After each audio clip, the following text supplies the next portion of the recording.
Assalamualaikum warahmatullahi wabarakatuh. Alhamdulillahirabbil alamin. Berjumpa lagi bersama saya Asy Kurniasari. Apa kabar anak-anak SMN 7 Pandeglang? Semoga kita sehat selalu dan selalu diberi lindungan oleh Allah Subhanahu wa taala. Amin ya robbal alamin. Pada video pembelajaran kali ini kita akan membahas tentang kimia kelas 10, khususnya pada bab 3 tentang ikatan kimia. Di BDR sesi 7 sebelumnya, kalian sudah membuat video pembelajaran tentang gaya antar molekul di kehidupan sehari-hari. Nah, untuk video pembelajaran kali ini, fokus bahasan kita setelah kalian mempelajari materi yang terdapat pada video ini, diharapkan kalian bisa menentukan kestabilan atom, struktur Lewis, dan juga proses pembentukan ikatan kimia dan menganalisis perbedaan antara ikatan ion dan juga ikatan kovalen. Disimak secara tuntas materi penjelasan yang Ibu berikan. Jangan di-skip video ini karena nanti di akhir pembelajaran Ibu akan memberikan kuis terkait materi yang Ibu jelaskan. Oke anak-anak, sebelum kita memulai pembelajaran, yuk sama-sama kita berdoa. Bismillahirrahmanirrahim. Bab 3, kestabilan atom, ikatan kimia dan struktur Lewis. Kimia kelas 10 BDR sesi 8 bagian pertama. Sebelum kalian belajar tentang ikatan kimia, kalian perlu paham dulu tentang kestabilan atom. Unsur mereka akan stabil saat mereka memiliki jumlah elektron valensi sebanyak 2 buah atau 8 buah. Seperti pada konfigurasi elektron gas mulia. Untuk mencapai kestabilan seperti gas mulia, atom-atom saling berikatan dengan cara membentuk ion atau membentuk pasangan elektron bersama hingga jumlah elektron mencapai oktet atau 8 buah atau duplet 2 buah. Sebagai contoh, diketahui simbol magnesium dengan nomor atom 12, nomor massa 24, dan klor dengan nomor atom 17, nomor massa 35,5. Tunjukkan pembentukan ion unsur magnesium dan klor. Dalam hal ini untuk mencapai kestabilan ya. Sebelum menjawab soal tersebut, kalian perlu mengingat kembali tentang materi sistem periodik unsur dan konfigurasi elektron. Untuk unsur golongan A atau golongan utama, umumnya unsur dengan jumlah elektron valensi sebanyak 1-3 buah, mereka akan bersifat logam kecuali hidrogen dan juga boron. Karena hidrogen walaupun di golongan 1A dia bukan logam dan boron adalah metaloid. Untuk unsur yang jumlah elektron valensinya 1-3 buah, mereka cenderung untuk melepaskan elektron membentuk kation atau ion positif. Sebagai contoh, Ibu memiliki atom natrium dengan nomor atom 11, posisinya natrium di sini. Untuk menentukan jumlah elektron valensi yang dimilikinya, ingat lagi tentang konfigurasi elektron, Ibu menggunakan konfigurasi elektron Niels Bohr.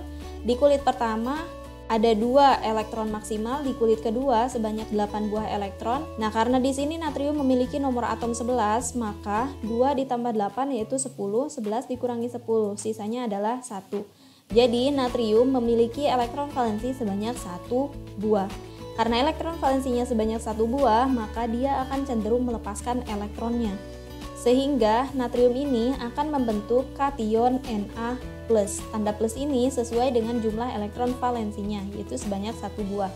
Sehingga dia memiliki konfigurasi elektron yang mirip dengan konfigurasi elektron gas mulia.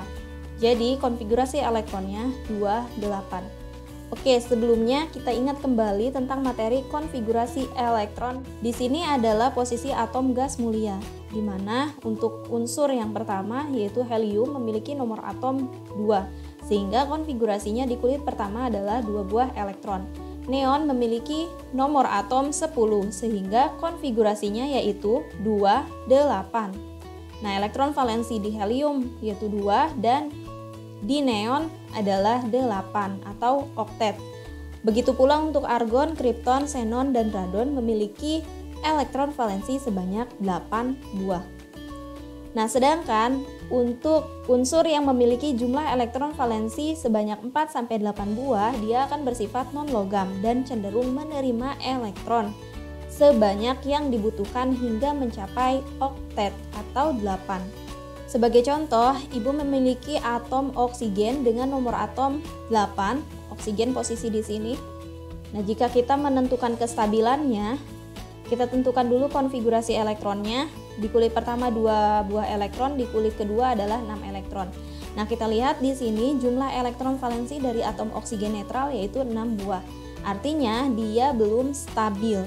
Untuk mencapai kestabilan, dia perlu menerima 2 buah elektron sehingga jumlah elektron valensinya adalah 8 buah atau oktet.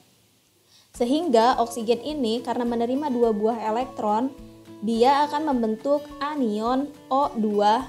Sekali lagi, angka 2 dari mana? Karena dia menerima 2 buah elektron.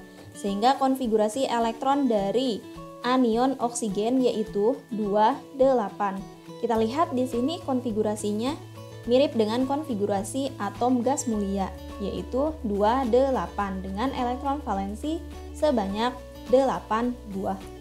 Nah, jadi untuk menjawab soal ini, pertama yang harus kita lakukan adalah menentukan konfigurasi elektron dari masing-masing atom. Untuk atom unsur yang pertama yaitu magnesium, memiliki nomor atom 12, dia akan memiliki konfigurasi elektron 2, 8, dan 2. Artinya elektron valensinya yaitu sebanyak 2 buah. Sehingga karena dia memiliki elektron valensi sebanyak 2 buah, ingat ya, 1-3 dia akan cenderung melepas elektron membentuk kation. Jadi magnesium ini akan membentuk kation Mg2+, karena dia memiliki 2 buah elektron valensi. Nah, selanjutnya untuk atom yang kedua yaitu atom klor. Dia memiliki jumlah elektron sebanyak 7 buah. Karena nomor atomnya adalah 7 buah, sehingga konfigurasinya 2, 8, 7. Jadi elektron valensinya adalah 7 buah. Nah, karena dia memiliki 7 elektron valensi sehingga dia akan cenderung menerima elektron sebanyak yang dibutuhkan hingga jumlah elektron valensinya adalah 8 buah agar dia stabil. Sehingga untuk menjadi 8 buah dia membutuhkan 1 buah elektron dari luar. Jadi klor ini akan membentuk anion Cl-. Oke, selanjutnya di sini Ibu punya ilustrasi atom magnesium. Perhatikan di sini ada atom magnesium dengan menggunakan ilustrasi teori atom Niels Bohr. Untuk mencapai kestabilan, magnesium ini melepas elektron valensinya. Di sini ada 2 buah elektron valensi, ini 1 dan ini 1 lagi. Dia lepaskan sehingga membentuk kation Mg2+. Materi selanjutnya yaitu tentang struktur atau lambang Lewis. Apa itu struktur Lewis? Struktur Lewis adalah lambang atom yang disertai elektron valensinya. Perhatikan di sini Ibu memiliki gambar struktur Lewis atom pada golongan A atau golongan utama. Di sini untuk golongan 1A dia memiliki elektron valensi sebanyak 1 buah. Nah, jadi struktur Lewisnya seperti ini. Titik ini melambangkan elektron valensi yang dimiliki oleh suatu atom. Nah, golongan 2A dia memiliki 2 buah elektron disimbolkan seperti ini, bisa juga disimbolkan seperti ini. Golongan 3A bisa juga disimbolkan seperti ini. 4A bisa juga disimbolkan seperti ini. 5A bisa juga disimbolkan seperti ini. 6A bisa juga disimbolkan seperti ini. Dan 7A disimbolkan seperti ini, serta 8A disimbolkan seperti ini untuk helium, dan untuk neon, argon, kripton, xenon, dan radon disimbolkan seperti ini. Contoh, tentukan struktur Lewis atom magnesium dan klor. Jika diketahui nomor atom magnesium 12 dan klor adalah 17. Untuk menjawab soal seperti ini, kita tentukan dulu konfigurasi elektron dari masing-masing atom yang ditanya. Untuk atom yang pertama yaitu magnesium, memiliki nomor atom sebanyak 12, maka konfigurasinya 282. Artinya, elektron valensi dari atom magnesium yaitu sebanyak 2. Dari sini kita bisa menentukan struktur Lewisnya. Artinya, magnesium karena dia memiliki 2 elektron valensi, jadi dia memiliki 2 buah titik seperti ini. Atau bisa juga disimbolkan seperti ini. Untuk klor, dia memiliki nomor atom 17, jadi konfigurasinya 287. Sehingga elektron valensinya sebanyak 7 buah. Jadi struktur Lewisnya yaitu klor dia memiliki 7 buah titik atau simbol untuk menandakan elektron valensi. Jadi seperti inilah struktur Lewis dari atom klor, dan ini adalah struktur Lewis untuk atom magnesium. Oke, selanjutnya materi yang ketiga yaitu tentang ikatan kimia. Terdapat 3 buah jenis ikatan kimia. Yang pertama adalah ikatan ion, yang kedua ikatan kovalen, dan yang ketiga adalah ikatan logam. Apa itu ikatan ion? Ikatan ion adalah ikatan yang terjadi karena serah terima elektron antara kation dengan anion. Jadi, ada yang menyerahkan, tentu ada juga yang menerima. Umumnya, kation berasal dari unsur logam. Ingat ya tadi, unsur logam itu umumnya memiliki 1-3 buah elektron valensi dan dia cenderung melepas elektron membentuk kation. Sedangkan anion berasal dari unsur non-logam, unsur yang memiliki elektron valensi sebanyak 4 sampai dengan 8 buah dan menerima elektron. Kecuali untuk unsur dengan elektron valensi sebanyak 8 buah, dia bersifat stabil ya, yaitu pada golongan gas mulia. Senyawa yang terbentuk dari ikatan ion disebut sebagai senyawa ion. Dan pada suhu kamar, semua senyawa ion berupa zat padat kristal dengan struktur tertentu. Sebagai contoh, di sini ibu punya garam, ibu ambil salah satu garam yaitu NaCl. Di mana NaCl ini terdiri dari 2 buah unsur, yaitu unsur natrium. Kita tahu bahwa di sistem periodik unsur natrium terdapat di golongan 1A. Artinya natrium ini dia bersifat logam. Sedangkan klor dia berada pada golongan 7A atau memiliki elektron valensi sebanyak 7 buah. Artinya klor ini dia bersifat non-logam. Nah, jadi antara unsur logam dengan non-logam yang saling berikatan atau kation dengan anion yang saling berikatan, mereka akan membentuk senyawa ion. Jadi garam ini adalah contoh dari senyawa ion. Selanjutnya, ikatan kovalen adalah ikatan yang terjadi karena penggunaan bersama elektron antara unsur non-logam. Sebagai ilustrasi, ibu memiliki 2 buah unsur. Mereka ingin mencapai kestabilan dengan cara berikatan. Jika pada ikatan ion, jika ibu misalkan ini adalah natrium dan ini adalah klor. Natrium memiliki elektron dan klor juga memiliki elektron. Pada ikatan ion, si natrium ini dia akan membentuk kation dengan cara memberikan elektronnya pada klor, dan klor siap-siap menerima elektron dari natrium. Tapi beda hal dengan ikatan kovalen. Sebagai contoh, ibu memiliki hidrogen dan klor. Hidrogen ini adalah atom unsur non-logam, memiliki elektron, dan klor juga non-logam, dia memiliki elektron. Hidrogen memberikan elektronnya dan klor juga memberikan elektronnya. Mereka saling berikatan dengan menggunakan bersama elektron yang masing-masing disumbangkan oleh kedua atom. Berdasarkan perbedaan keelektronegatifannya, senyawa kovalen dibagi menjadi kovalen polar dan kovalen non-polar. Insya Allah akan dibahas pada video berikutnya. Nah, sedangkan pada senyawa logam bisa diingat ya, kation umumnya berasal dari unsur logam elektron. Di sini ilustrasinya, ini adalah proton dan yang bertanda berwarna biru ini disimbolkan sebagai awan elektron. Oke, selanjutnya yang perlu kalian pahami yaitu bagaimana proses pembentukan ikatan ion dan ikatan kovalen. Di sini kata kuncinya yaitu ikatan ion dia terjadi karena adanya serah terima elektron antara kation dan anion.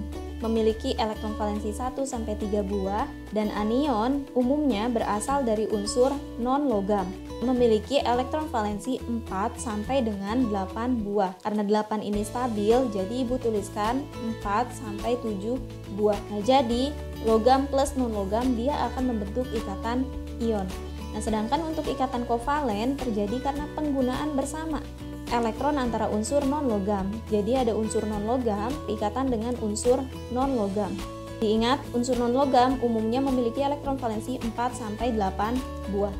Sebagai contoh, gambarkan proses pembentukan ikatan menggunakan struktur Lewis pada senyawa magnesium klorida dan hidrogen klorida, kemudian tentukan jenis senyawanya, ion ataukah kovalen. Bagaimana cara menjawabnya? Pertama, kita tentukan dulu yang ditanyakan. Yang ditanyakan adalah proses pembentukan ikatan menggunakan struktur Lewis serta jenis senyawa. Oke, untuk senyawa yang pertama adalah magnesium klorida. Di sini kita memiliki 1 buah atom magnesium dan 2 buah atom klor. Kita tentukan dulu konfigurasi elektron dari masing-masing atom yang berikatan. Magnesium memiliki nomor atom 12, kita tentukan konfigurasinya yaitu 2, 8, dan 2. Kita tahu di sini elektron valensinya 2, maka dia akan membentuk kation Mg2+. Artinya magnesium ini adalah logam. Sedangkan klor memiliki 17 elektron, sehingga konfigurasinya 2, 8, 7. Jadi elektron valensinya sebanyak 7 buah. Nah, karena elektron valensinya dia 7 buah, maka klor ini adalah non-logam dan dia akan membentuk Cl-. Karena 7 ditambah 1 adalah 8. Ingat ya, untuk membentuk oktet atau duplet. Sehingga kita tahu di sini Cl adalah non-logam. Nah, karena unsur yang saling berikatan adalah logam dengan non-logam, maka kita tahu ikatan yang terbentuk adalah ikatan ion. Dari sini kita bisa mengetahui bahwa senyawanya adalah senyawa ion. Selanjutnya kita tuliskan struktur Lewisnya. Untuk atom magnesium dia memiliki 2 buah elektron valensi. Kita tuliskan magnesiumnya di sini ada 1 buah dan klornya ada 2 buah. Kita tuliskan seperti ini. Dia berikatan dengan klor. Klornya ada 2 buah. 1, 2, 3, 4, 5, 6, 7. Seperti ini. Nah, kita tuliskan satu lagi kita tuliskan 1, 2, 3, 4, 5, 6, 7. Nah, karena ikatannya adalah ion, maka akan terjadi penyerahan elektron dari atom logam atau dari kation. 1 elektron dari magnesium diserahkan ke klor yang satu dan 1 lagi diserahkan ke klor yang lainnya. Nah, sehingga struktur Lewisnya menjadi seperti ini. Setelah ini, kita hitung berapa jumlah elektron yang digunakan setelah mereka berikatan. Untuk klor ini ada 8 elektron. 1, 2, 3, 4, 5, 6, 7, 8. Klor yang satu lagi adalah sama, 8 elektron. Nah, sedangkan magnesium memiliki 1, 2, 3, 4 buah elektron. It's okay, walaupun magnesium tidak memiliki jumlah elektron sebanyak 2 atau 8 buah, tapi dia memiliki elektron yang berpasangan. Jadi clue-nya, selain mereka harus memiliki jumlah elektron oktet atau duplet, mereka pun tidak boleh memiliki jumlah elektron ganjil. Sebagai contoh, jika ibu memiliki rumus kimia suatu senyawa seperti ini adalah senyawa yang tidak stabil karena dia memiliki 1 elektron valensi yang tidak berpasangan atau biasa dikenal dengan senyawa radikal. Oke, karena yang ditanya adalah proses pembentukan ikatan dengan menggunakan struktur Lewis dan juga jenis senyawanya, maka kita simpulkan untuk magnesium klorida dia termasuk senyawa ion karena terbentuk dari kation unsur logam dan anion unsur non-logam. Selanjutnya untuk senyawa yang kedua yaitu hidrogen klorida. Kita identifikasi, kita tentukan konfigurasi elektronnya, hidrogen itu 1, maka dia memiliki elektron valensi sebanyak 1 buah, walaupun dia 1 buah tapi dia non-logam ya. Selanjutnya klor memiliki 17 elektron dan kita tahu di sini elektron valensinya yaitu sebanyak 7 buah, maka dia adalah non-logam. Kita tuliskan struktur Lewisnya. Dalam proses pembentukan ikatan, hidrogen punya 1 elektron dan klor punya 7 buah elektron. Karena unsur yang saling berikatan adalah unsur non-logam dengan unsur non-logam, maka kita tahu ikatan yang terbentuk adalah ikatan kovalen. Karena ikatan kovalen, maka proses pembentukan ikatannya hidrogen menyerahkan elektron dan klor juga menyerahkan elektronnya. Dan elektron yang saling diserahkan ini digunakan untuk berikatan. Inilah struktur Lewisnya, di mana klor memiliki 8 buah elektron dan hidrogen memiliki 2 buah elektron yang digunakan untuk berikatan. Oke, jadi bisa disimpulkan untuk HCl ini dia termasuk kepada senyawa kovalen. Nah, karena ketiga jenis ikatan tersebut memiliki karakteristik tersendiri, maka mereka pun memiliki sifat-sifat tersendiri. Nah, apa saja sifat pembedanya? Jika ditinjau dari wujudnya, untuk senyawa kovalen dia berwujud padat cair gas pada suhu kamar, senyawa ion berupa padat pada suhu kamar, dan senyawa logam padat pada suhu kamar kecuali raksa. Untuk titik didih dan titik lelehnya, untuk senyawa kovalen lebih rendah daripada senyawa ion, dan senyawa ion lebih rendah daripada senyawa logam. Jadi yang paling tinggi adalah senyawa logam. Tapi untuk senyawa kovalen sendiri, senyawa kovalen polar dia lebih tinggi daripada senyawa kovalen non-polar. Daya hantar listrik. Untuk senyawa kovalen dalam bentuk padatan dan lelehan dia berupa isolator, tidak menghantarkan listrik. Sedangkan dalam bentuk larutannya, kovalen polar mampu menghantarkan listrik, sedangkan yang non-polar dia tidak mampu menghantarkan listrik. Sedangkan untuk senyawa ion dalam bentuk padatan dia tidak mampu menghantarkan listrik, Sedangkan dalam bentuk lelehan atau larutannya, dia mampu menghantarkan listrik. Dan untuk senyawa logam mampu menghantarkan listrik baik dalam bentuk padatan maupun lelehannya. Oleh karena itu, senyawa logam sering digunakan sebagai konduktor listrik. Oke, kelarutan. Untuk kovalen nonpolar, larut dalam senyawa nonpolar, sedangkan kovalen polar larut dalam senyawa polar seperti air. Untuk senyawa ion dan senyawa logam mampu larut dalam air. Materi selanjutnya yaitu bagaimana cara menggambar struktur Lewis dan rumus kimia untuk senyawa biner. Apa itu senyawa biner? Senyawa biner adalah senyawa yang terdiri dari dua atom yang berbeda. Sebagai contoh, ibu memiliki H2O. Di sini terdiri dari atom unsur hidrogen dan atom oksigen. Nah, ada lagi senyawa terner. Kalau senyawa terner terdiri dari 3 atom unsur yang berbeda. Contohnya HNO3. Ada atom hidrogen, nitrogen, dan oksigen. Nah, bagaimana cara menentukan struktur Lewis senyawa biner? Sama seperti tadi menentukan struktur Lewis HCl dan juga magnesium klorida. Yang pertama kita tentukan dulu elektron valensi atom yang akan digambar. Terus selanjutnya gambar simbolnya, lalu tambahkan titik atau tanda lain yang menandakan jumlah elektron valensinya. Nah, setelah itu satu titik ditempatkan untuk tiap atom dengan jumlah maksimum 4 titik. Titik kedua dan selanjutnya berpasangan hingga jumlah semua titik pada saat berikatan berjumlah 2 atau 8. Sebagai contoh, diketahui unsur X nomor atom 19, Y 16, dan Z 14 mereka saling berikatan. Gambarkan struktur Lewis pada proses pembentukan ikatan, jenis ikatan, dan rumus kimia yang terbentuk jika unsur X dan Y berikatan dan unsur Y dan Z berikatan. Untuk menjawab ini, kita identifikasi dulu yang ditanyakannya, yaitu struktur Lewis, proses pembentukan ikatan, jenis ikatan, dan rumus kimia.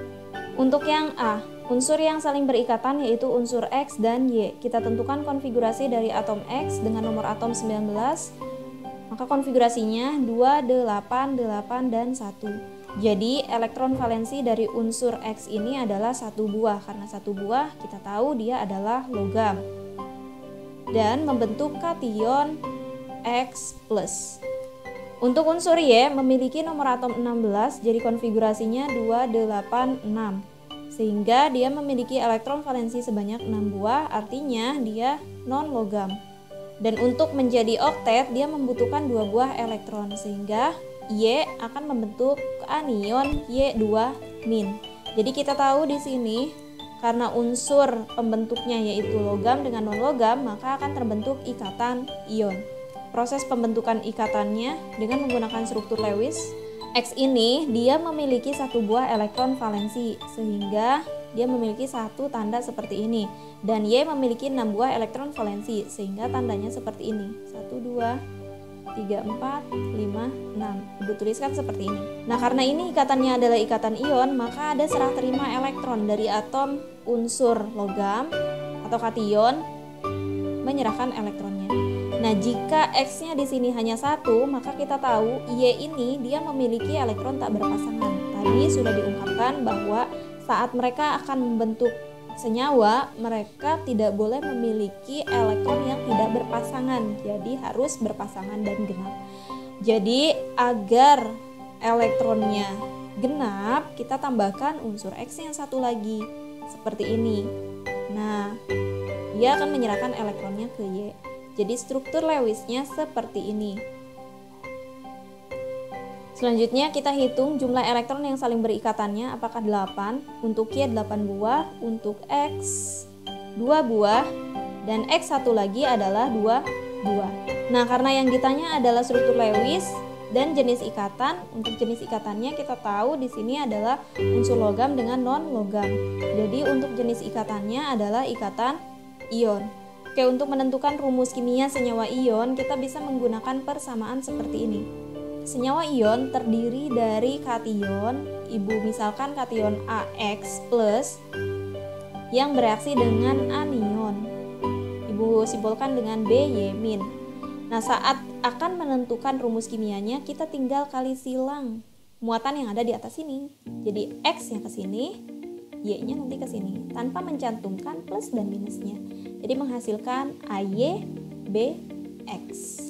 Nah, untuk yang ini berarti tinggal kita ubah simbolnya. Ini atomnya atom X, dia membentuk X plus, bereaksi dengan Y2-. Jadi ini posisinya ke sini dan ini posisinya ke sini. Sehingga akan menghasilkan rumus kimia X2Y.